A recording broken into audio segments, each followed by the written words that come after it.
for joining us today on Feelin Good, sponsored by Warren County Community Services. I'm your host, Shelly Abrams, and I am delighted to introduce all of you to our guests today. I have worked with these people in a number of different community projects, and we are joining today to talk about the topic of diversity, equity, and inclusion, which incidentally is the topic for the upcoming Think Regional Southwest Ohio Leadership Summit, which is scheduled for Friday, April 23rd, which also is virtual this year. In the past, it has been a live summit, but due to the quarantine, we had to postpone our 2020 summit, and we just carried it through to 2021. So we hope that when we are completing our discussion today, you might be interested in checking the website, which is thinkregional.com, and the registration information and more complete details about the Think Regional Summit are contained on that website. So without further ado, let me introduce Emeka Moore, Dr. George Sahi, and Jean Krebs to all of you today. Thanks everybody for joining me, and I've been looking forward to this discussion for weeks now. So I'm so happy you took some time out to talk to us a little bit about your journey from, you can go back as far as you like. Tell us a little about your background and your journey to where you are today, working with your organization, and telling us just some of those interesting stories that I think our audience would be intrigued with. So let's start. Emeka, let's start with you, if you wouldn't mind. Okay, sure. I'd be happy to. Hello, everyone.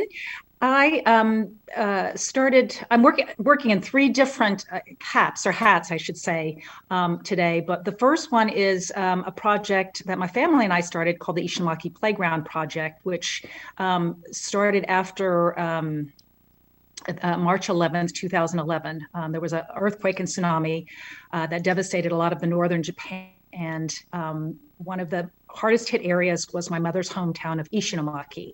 And basically our family decided we wanted to do something with relief efforts. And that kind of grew into working with the University of Cincinnati and designing a playground. So we've built a playground there in 2018, but we've continued to establish relationships with the park there. It's called Matsunami Park, and the park here in Lebanon, Miller Ecological Park. So that's one project that I'm doing that our family is doing, is really just trying to kind of share two communities, two cultures, and it's built a lot of friends through that.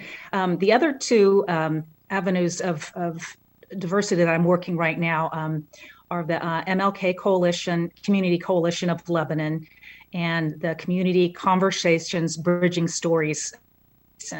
And just briefly, the origins of that came, I think, I grew up here in Lebanon, and my mother was Japanese. And you notice when you're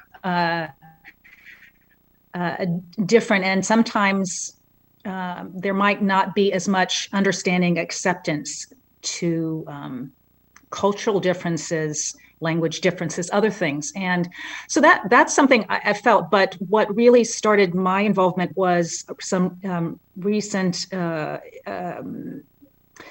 national issues that were affecting this area.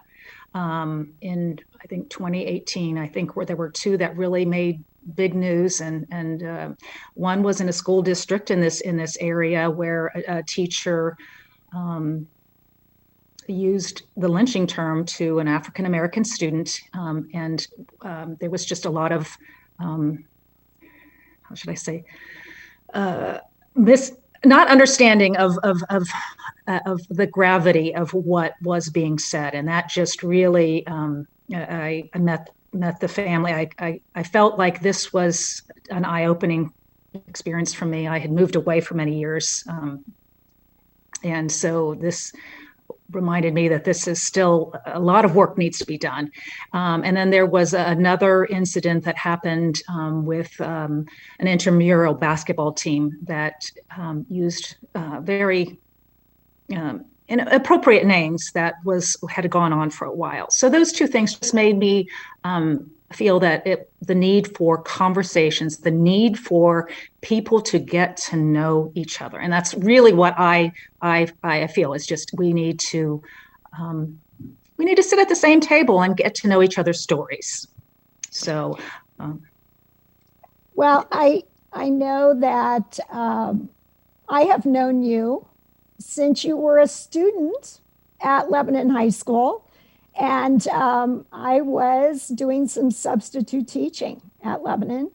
And then I just kind of followed your career. We kind of, like you say, you kind of re-entered the Lebanon community in a major way recently. And I've attended a couple of your events that have been very impactful. I have to mention this in terms of why the topic was chosen for the Think Regional Summit. It was actually chosen as an issue that needed focus in 2014. And I have to say that in 2014, when the group of leaders that attended that summit voted on the top issues they felt like we should address in the successive years.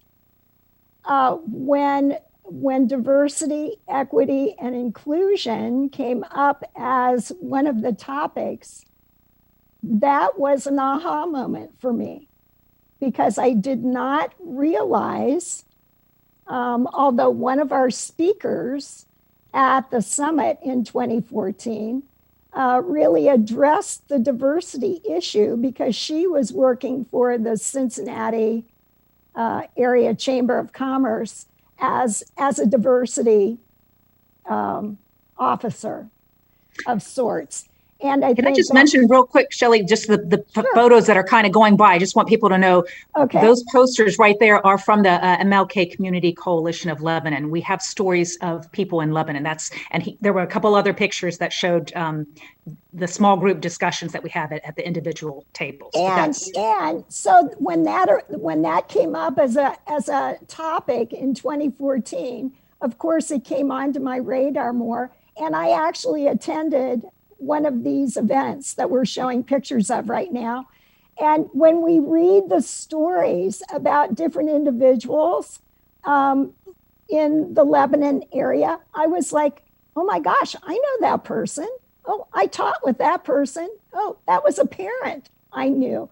And when I read more about their story, I was just, well, I need to learn more, and it was a very revealing conversation, I have to say. It was on Martin Luther King Day weekend 2 years ago, I think, at the Presbyterian Church. Would that be correct? That's correct. There have been 3 events. I think you may have attended the second or third one, but yes, absolutely. And I think you kind of hit it right there. You've grown up in Lebanon and you've been here, but these are stories that a lot of people are surprised to hear And there's a lot that some people have hesitated to tell, and but also have felt that there may have not been interest for people to hear their stories, and or there has been a feeling that people say, well, there's nothing wrong here, because they haven't heard these stories. Well, a very, and we'll talk in more detail, but a very revealing and important series of organizations that you're involved with. Okay, next, Well, George. George Sahi, please, Dr. George Sahi. And I know many folks in our audience may already be aware of the organization that you are involved with, but give us a little background on how you came to where you are today, please. Thank you, Shelly, and thank you for inviting me to your show. Starting with my background, I have 35 plus years of experience in higher education, starting at Sinclair as a dean of the Mason campus, and currently working at Miami University as a senior consultant. Throughout my careers, I have had opportunities to be engaged, involved with students, both U.S. students and domestic students and international students. And my experience was that students would come to me for help. If they were international students, they had some unique challenges that I could relate to. Since I am a naturalized American citizen myself, I came to the US in 1974 as a high school student and did all my education in America. So when a student would come to me with challenges, especially international female students, that would resonate with me. They would come to me and say, we are intimidated to ask questions from our professors, because in our country, professors, we put them on a pedestal. No, you don't ask questions, and they teach, and you go home and you're expected to perform well. Or what is this Halloween all about? What is I don't eat pork. What do I do? How do I deal with that? So as I got older and wanted to give back to my society, I thought it would be good to have an organization that focuses on educating women achieving their educational goals. So to narrow down our focus, back in 2015, we decided to have a nonprofit 501c3 organization called Women Walking West. And what we do is we provide educational opportunities for foreign-born women who live in the U.S. And they are legal, achieve their educational goals. The focus is on education, and our motto is what Nelson Mandela said: the best way to make a change in our world is through education. So our focus is providing opportunities, eliminating barriers that would allow foreign-born women move forward and achieve their educational goals. So oftentimes I'm asked with the question of why just women? Well, we can be all things to all people. That's an old saying. But what we have tried to do is focus it for a variety of reasons. Number one, I believe that women are in a minority, even in America, let alone in third world countries. So they do have challenges that are unique to being a female. If you study education in Middle East, you will soon realize that education is not as easily available to women as it is to men, and so forth. So that was one issue. And number one was the issue of diversity and inclusion, the cultural humility, as I would call that. Companies are looking for diversity and equality and equity is a hot issue. It's a challenge in the whole world. So we are dealing with that as well. And workforce development, economic development. The women that we are helping are going to enter the workforce in Lebanon, in Cincinnati, in Ohio, in the US. 50% of the women that we are helping are naturalized American citizens. They have no intention of ever going back. And there are people like Emika's mother who came here, made a good career and a living, and they stayed here. 25% of our women that we serve are green card holders, meaning they are permanent American resident. They are moving toward becoming a citizen. And the other 25% are on a visa, on F1 visa or some other visa, meaning they are here legally. And they may go back or they may stay, but most likely they will stay in America. And I'm saying that because when we talk about workforce development, we're talking about responding to the need of our local, regional industry communities. They are so desperate for a diverse population. I'm very pleased to tell you that since 2015, we have helped 125 or more women from 38 different countries achieve their educational goals. That's a significant number. And to me, we are educating these ladies one person at a time.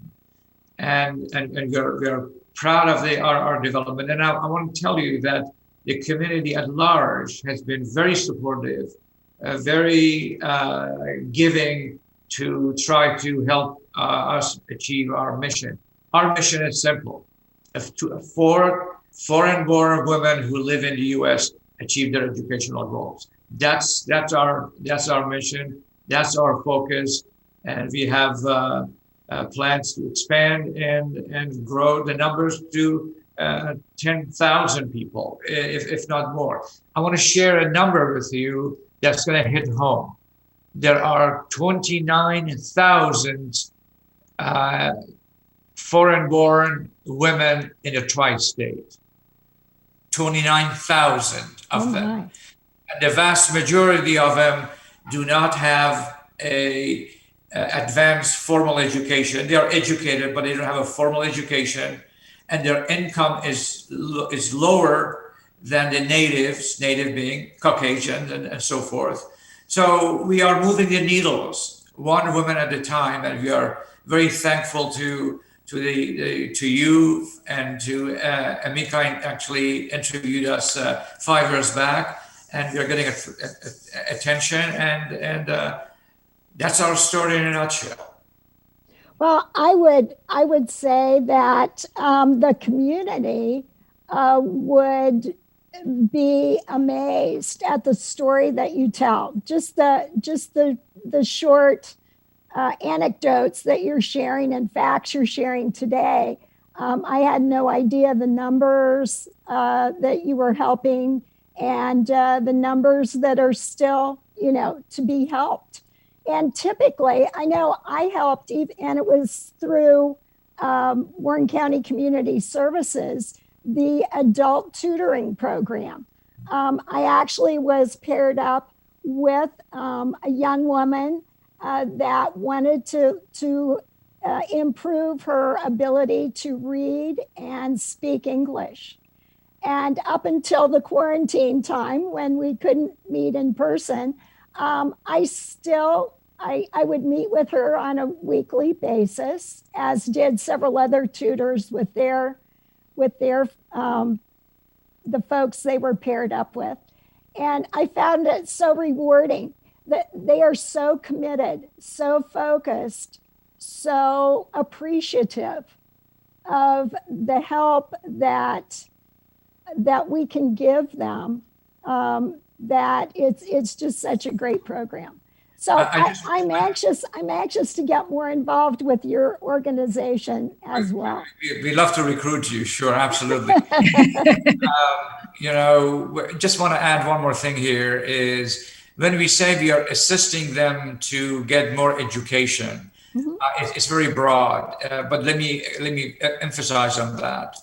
We are supporting and wanting them to remove challenges associated with English as a second language, social challenges, cultural challenges, academic challenges, and financial challenges.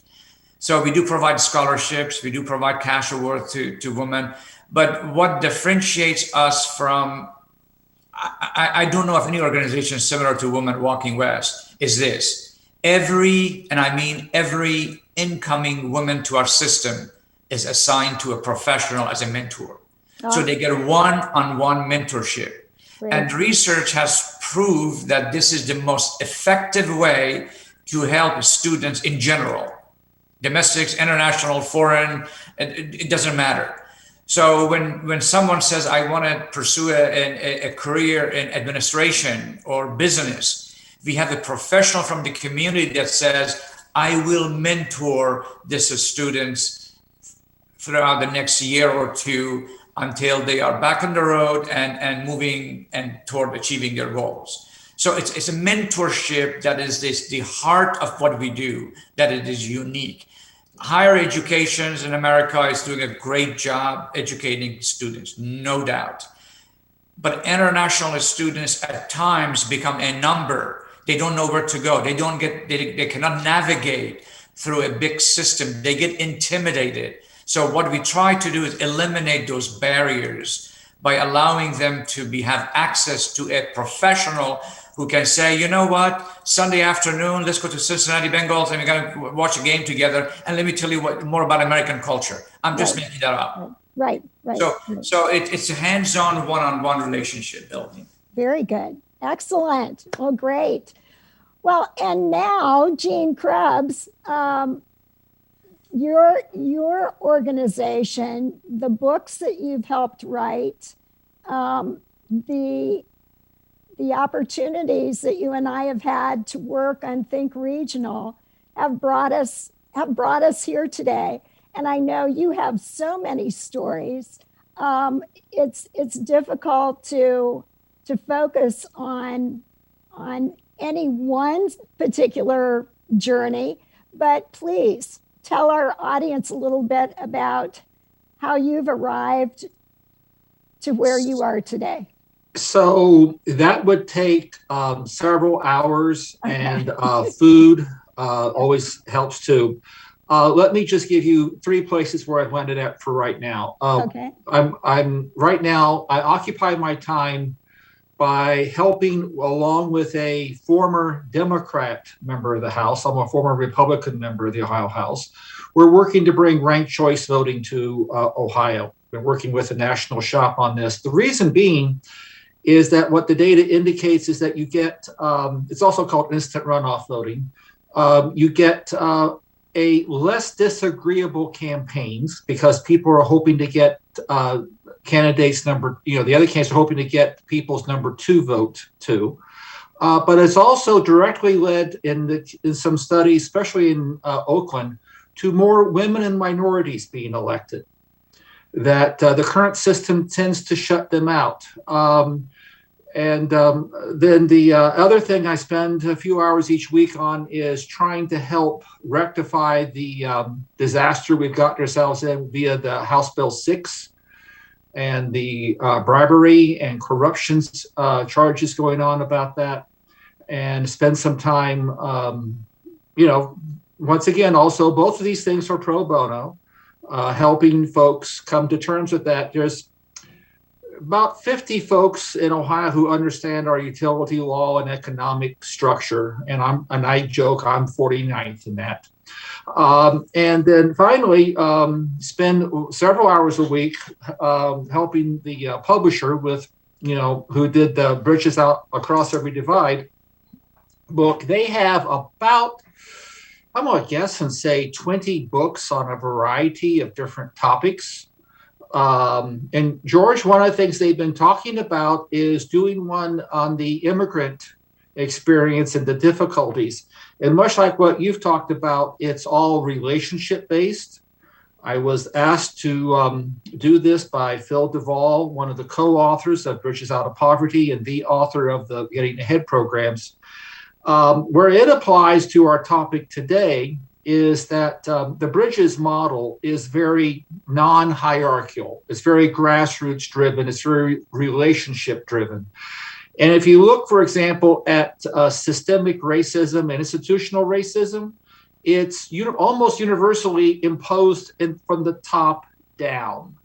And the best example of that is redlining, where for about 50, 60 years in America, if you were African American and looking to buy a home, the realtors would frankly not show you houses in certain areas. Builders would put up covenants into their homes so that they could not be sold to an African American family. And if you were a veteran and had fought for this country in World War II or the Korean War, you still could not get the necessary VA loans. This is still the legacy that's been mostly corrected, but the legacy of that is still following forward. Some of the folks I work with on this, for example, are working on the impacts, how this deals now with children's health. Because where the realtors and the powers that be chose to put the African American population was in the more unhealthy areas of town, where they had higher pollution and things of that nature. So we have doctors who are heavily involved in this. There's, like I said, there's probably, this stuff is in 48 states, 7 countries, and I think when they get the Romanian version of the language done, it'll be 8 different languages. In Europe, they're using this to deal with the Roma population, problems that they're having with inside of the Roma as they want to further better themselves, what we would hear in America called the gypsies. And that is Europe's underclass, and these books are designed to also help them move up the economic ladder. So there's a lot of stuff that can be done, and this is the models that are done in this Bridges thing. I encourage people to, in addition to the Bridges Across Every Divide, there's Bridges Out of Poverty, which was, I call it the mother book. That began it all.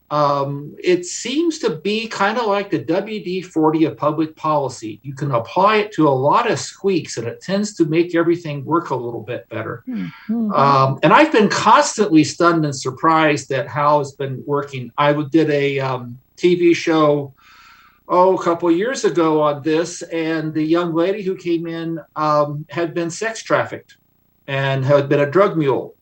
And they were using the Bridges Out of Poverty model and the Getting Ahead program to help her begin to understand how she can move herself. When the people go through the Getting Ahead program, they're not students, they're not customers, they're not clients.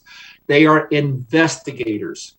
They investigate their own lives, and from that they achieve what we in public policy call agency. They begin to become self-aware. They understand why things are happening to them and the way things are happening, and they become masters of their own universe at that point in time. And so I'm constantly amazed at where advocates are taking and applying this methodology in places I never actually ever thought of. So I do want to urge everybody, if they can, to get online for the April 23rd event that Shelly talked about earlier.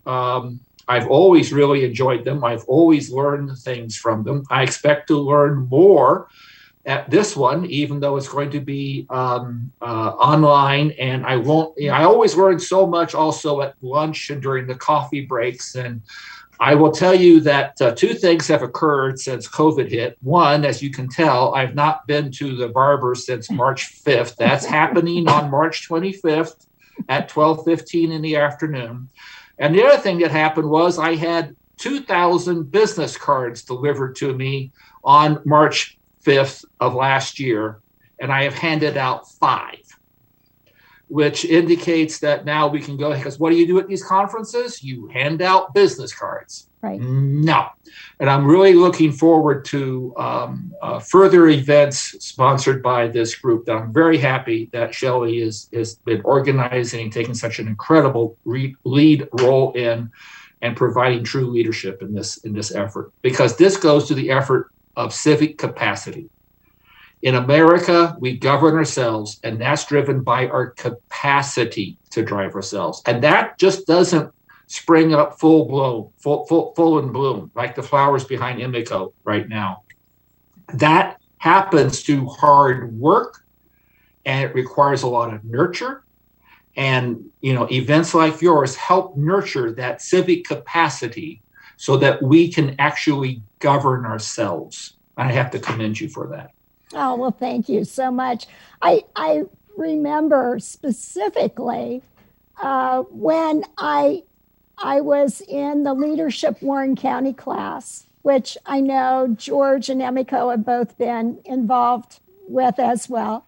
In 2011, I graduated from that class. And at that time,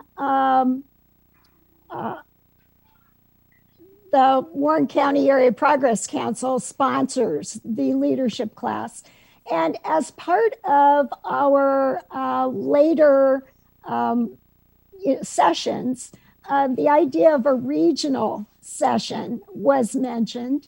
And Arla Tannehill and Bill Thornton are the co-directors, and they would invite leadership speakers from the Dayton and Cincinnati area, and then invite other leadership programs as well. Well, it just so happened that I had been director of Leadership Middletown for 10 years, from 85 to 95. And then I helped get Leadership Hamilton started and Leadership 21 in Westchester, Liberty Township started. And then I actually graduated from the Leadership Ohio class as well. So I was a major advocate for community leadership programs. So that's when an opportunity came that there was the chairman position was open, and I said, I will step into that position. And I have to say that the idea of getting so many people who are leaders in so many areas, not just elected leaders, but unofficial leaders, people who are leaders in their church, leaders in their schools, in their universities, in their businesses, come to the Think Regional Summit. And when you get that kind of energy together in a room and you start discussing opportunities for making things better in a collaborative methodology, it is so energizing that at the end of the day, I want it to go on and on and on and on. So very often we've had follow-up, meetings as well. But like you say, this year it is virtual, but I feel as if we're able to reach out perhaps to even more people because it is virtual. And so I look forward to discussing with a number of our panelists the topic of the impact of diversity, equity, and inclusion with regard to just building a stronger, better region here in Southwest Ohio. So with that being said, let me go back to Emiko and ask you to maybe walk us through one of your bridge building community conversation sessions that is apparently really picking up momentum in area communities. Sure. Hakeem Oliver is a Mason School teacher, and he started the Bridging Stories community conversations, and asked me to be a panel on that. And he wanted to create an opportunity for people to hear others' perspectives, their own personal stories, but also give an opportunity for the public to tell their stories. I think one of the things he found was there are a lot of people who were saying, there's a lot of noise being made by many minority groups, but they're not listening to some of the other people's stories. So Hakeem thought, well, I'll give them an opportunity to speak. So it's a 4-week program. Basically, the first week, there's a panel of five of us that are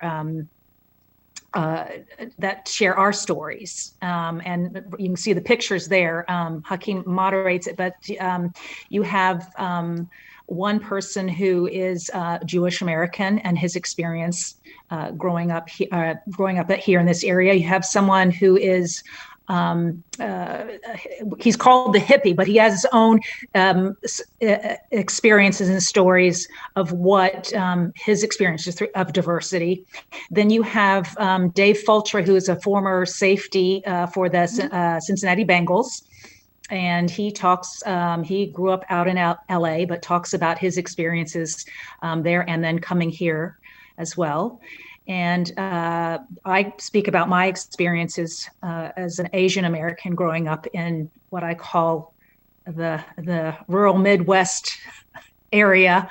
And then we also have a woman who is the daughter of a Klansman and tells her story of what she experienced growing up and her evolution as a human being. So we tell those stories, and they're very personal stories. The first week, it's a 4-week program, one day for 4 weeks. The second week, actually tonight is the second week in Mason that we're doing it.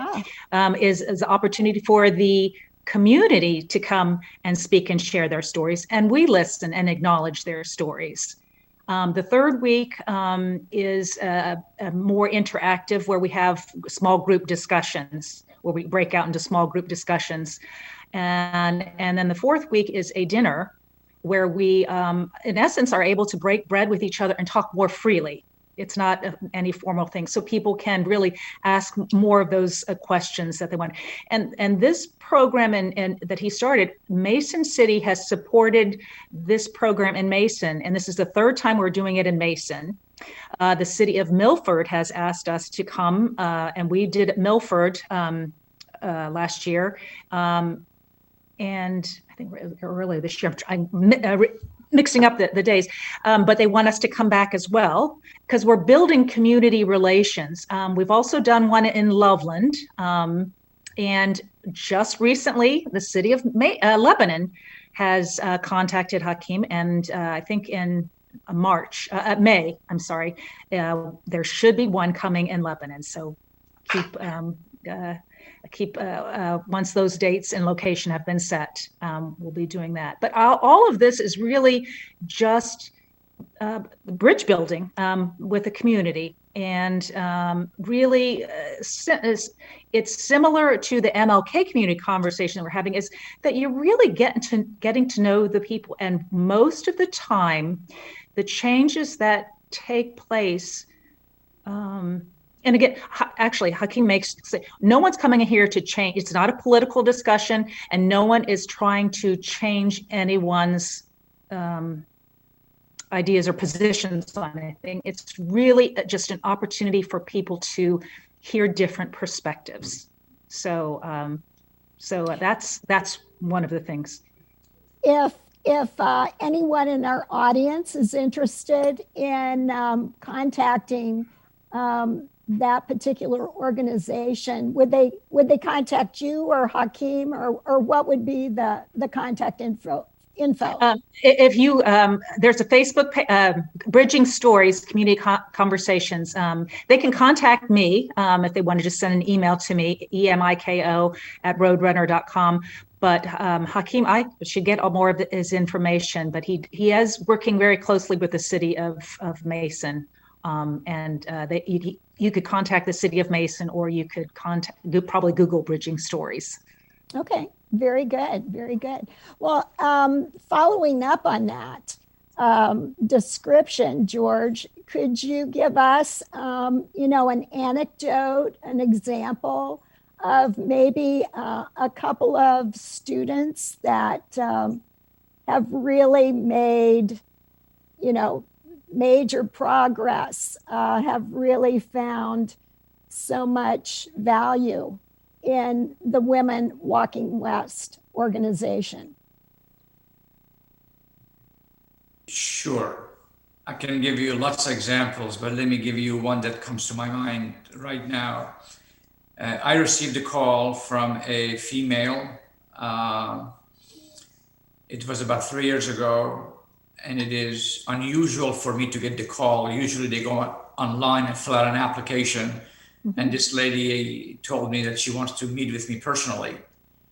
And I said, fine. And we always meet in a public place. So I met with her in a Starbucks, very articulate, 25-year-old lady. And she was trying to continue her education in the field of medicine. She was a physician in Afghanistan and had finished her degree there and was going to open a clinic. And Taliban told her that she cannot do that, and if she does, they're going to kill her. So she asked her parents for help, and they said, well, your best bet is to get married, have a husband, a couple children, or what have you, and forget about practicing medicine. So she fled the country, landed in Cincinnati. That's a long story how she landed here. And she was living with a professor from Xavier University and wanting to pursue her dream. As she was going on a website and searching for organizations to help her, she came across a Woman Walking West. So she was telling me her story, and I thought, is this real? I mean, you always in the back of your mind think, I mean, my God, is this really possible that someone has gone through so much at such a young age to achieve her dream?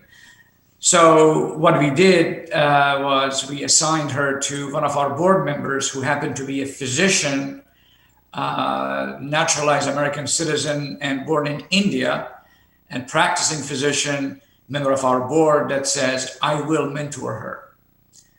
We made the connection there. We provide some financial support for her to be able to purchase the books that are required for her to take the necessary exams before she can enter the residency program. You may or may not know that if you are a foreign physician, when you come to the US, you are not allowed to practice unless you finish your residency and become board certified. So that's one example. Right now she's pursuing her degree. And that's just one example of making a change in someone's life, and that we're very proud of. We have a lady who's a 55-year-old Russian lady that is trying to get a GED. So we are helping her get a GED. When we say to women, we are here to help you, we don't define education for them. For someone maybe getting a GED or become a hairstylist, for another could be getting a degree in medicine. It's all across the board. Okay. So those are the examples I can share with you. Okay. And we have a 94-year-old woman who is trying to learn English, and that happens to be my mother. So we're helping her. I'm her mentor. Very good, very good. Well, what would that contact information for someone in our audience listening?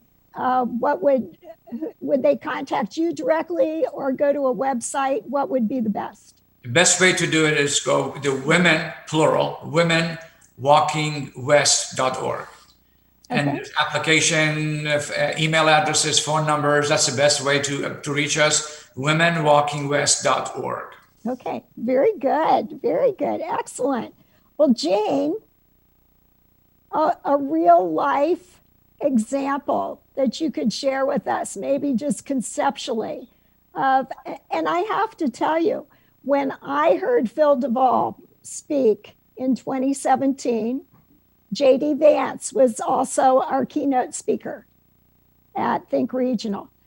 And when I heard them speak, and then I did more reading about the Bridges programs, and I started mentioning the Bridges programs to other people in other communities throughout Ohio and other states.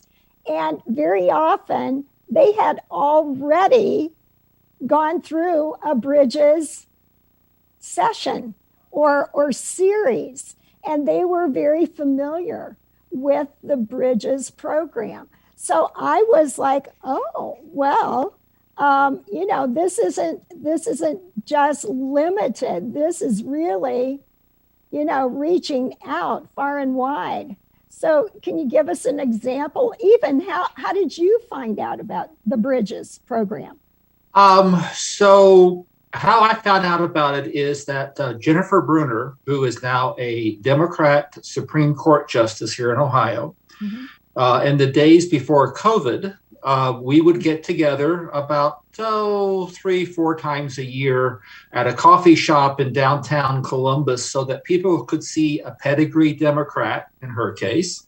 She'd previously been a U.S. Senate candidate, and myself, a pedigree Republican, being nice to each other in public. And I never will forget. And that can happen. And that can't happen. And I never will forget when Matt Borges, who was just prior to that the chair of the Ohio Republican Party, now one of those under indictment for the House Bill 6 corruption thing, came in and he saw Jennifer and myself sitting there having a pleasant conversation about data, policy, things of that nature. I literally saw coffee come out of his nose. It was an interesting experience. But in any case, so at one of these things, at that time, I was with my second think tank, Center for Community Solutions out of Cleveland, that deals with human services and healthcare. And I asked, and they asked me, you need to find out more about poverty and how you fix poverty in Ohio. So I asked Jennifer, and she says, oh, you have to go interview Phil Duvall. And if you go to the Center for Community Solutions website, you can still find the interview where I'm sitting there talking to Phil. And you can see where all the gears drop out of the transmission in my head or fall over the pan, okay, as they literally all get stripped out.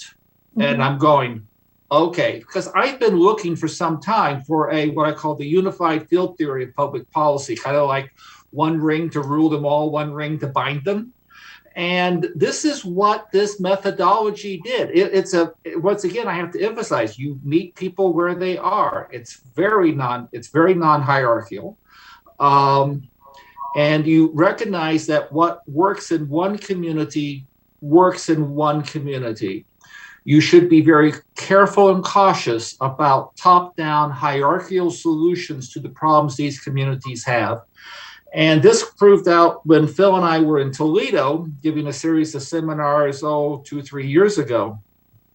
We had the classic group of assemblies. We had elected officials over in one corner of the room, and we had all the agency heads in the other corner of the room. And in the other corner of the room, we had people who had just graduated from the Getting Ahead program.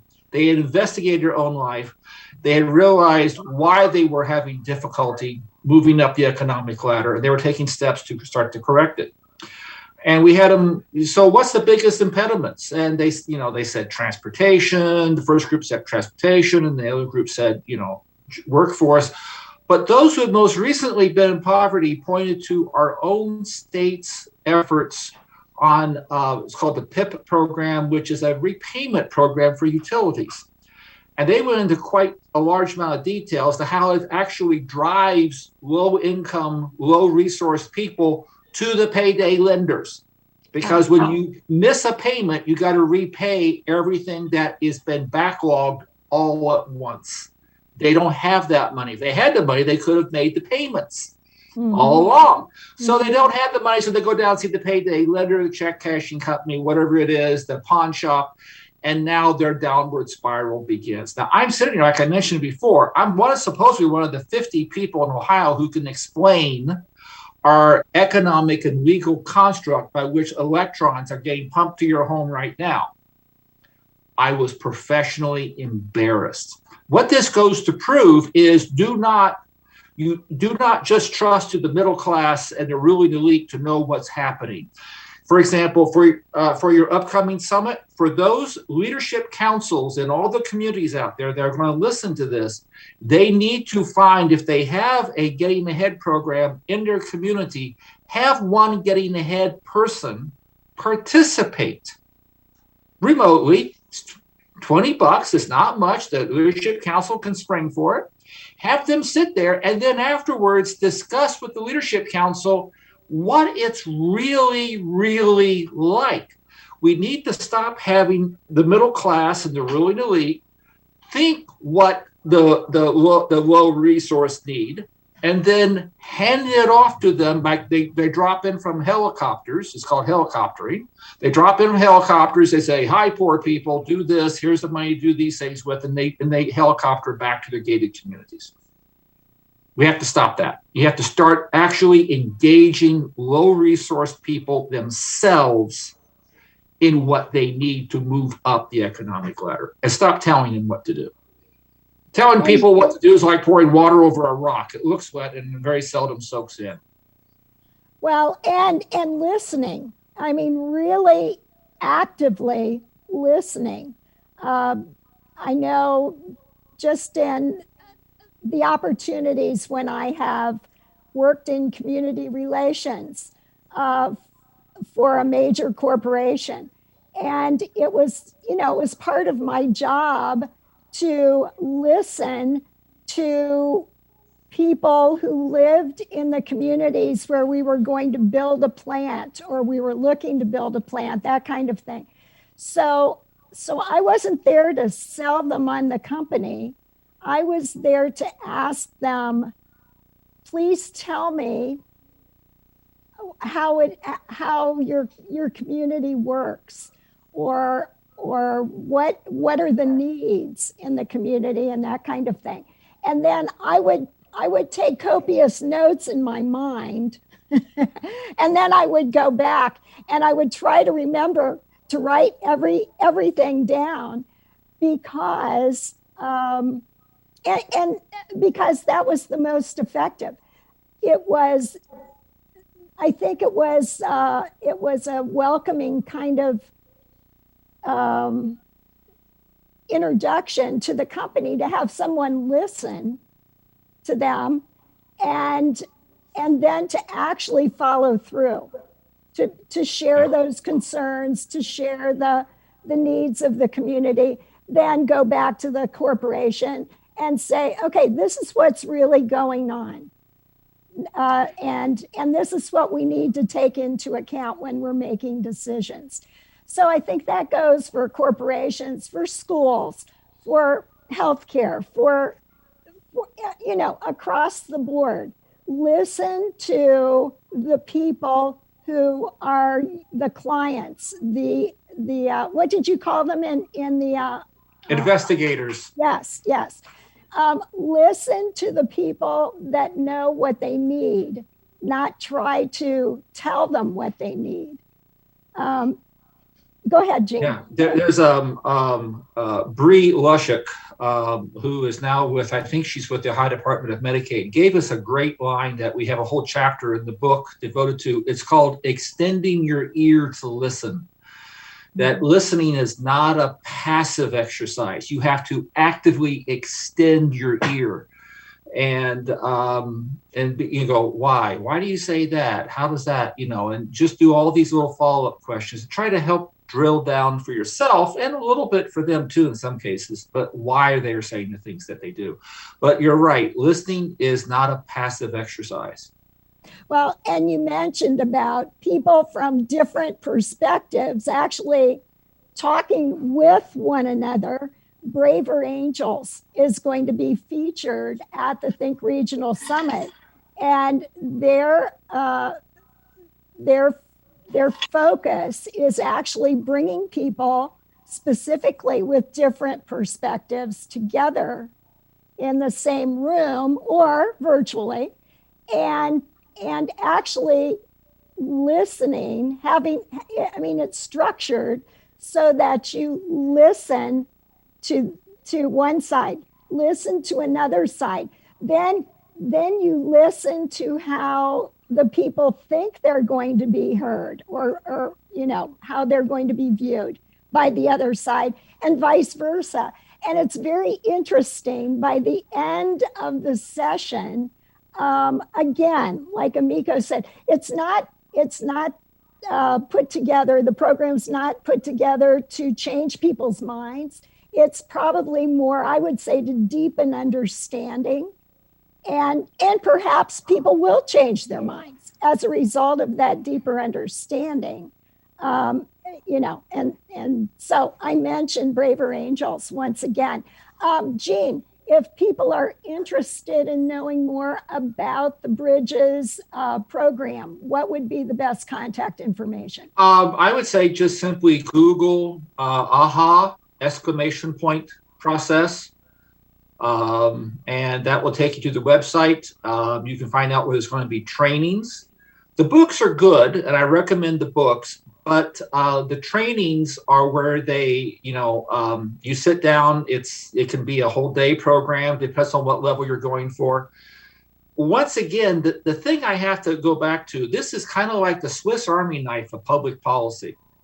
Is the Swiss Army knife of problems. And the thing I am constantly amazed at is people are taking this. I'll give you another case in point. We're about diversity and racial issues and things of that today. Police officers got a hold of the Bridges model, and they've been applying it to how cops train. And what it's done is that in the case of Saginaw, Michigan, the police chief there flat out said in a news report, if George Floyd lived in Saginaw, Michigan, he'd still be alive, because my cops have been through the Bridges Out of Poverty training. Okay, and so it is a very effective tool for that. Toledo had no major riots, for the past year. Why? Because those police officers have been trained.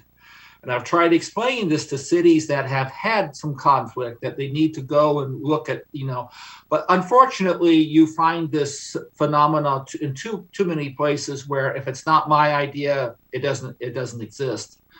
And I've tried to tell them, you need to go look at other communities and see how they're doing it. And if you want to see a community where the cops and the residents have not had major conflicts, and when there's been the potential for major conflicts, they've been diffused naturally and eternally and organically, because the cops have been through this Bridges training.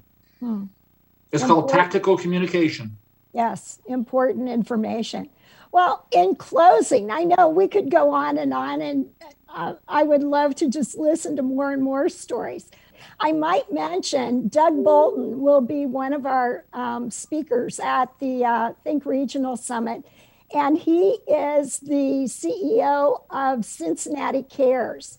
And if you get online at CincinnatiCares.com, his organization has developed a way in which you can contact them and say, what is needed? What organizations need volunteers, need board members? Where can I get training to be a good board member, et cetera, et cetera. And they bring you together with volunteers and potential volunteer opportunities. So Cincinnati Cares is a wonderful organization, and Doug is going to be talking more and more about that at the Think Regional on Friday, April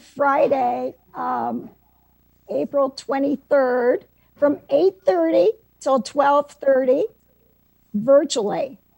Go to thinkregional.com for registration information. I thank all of you for joining me today in this wonderful conversation. Keep up the good work, everybody. And we hope that you're feeling good.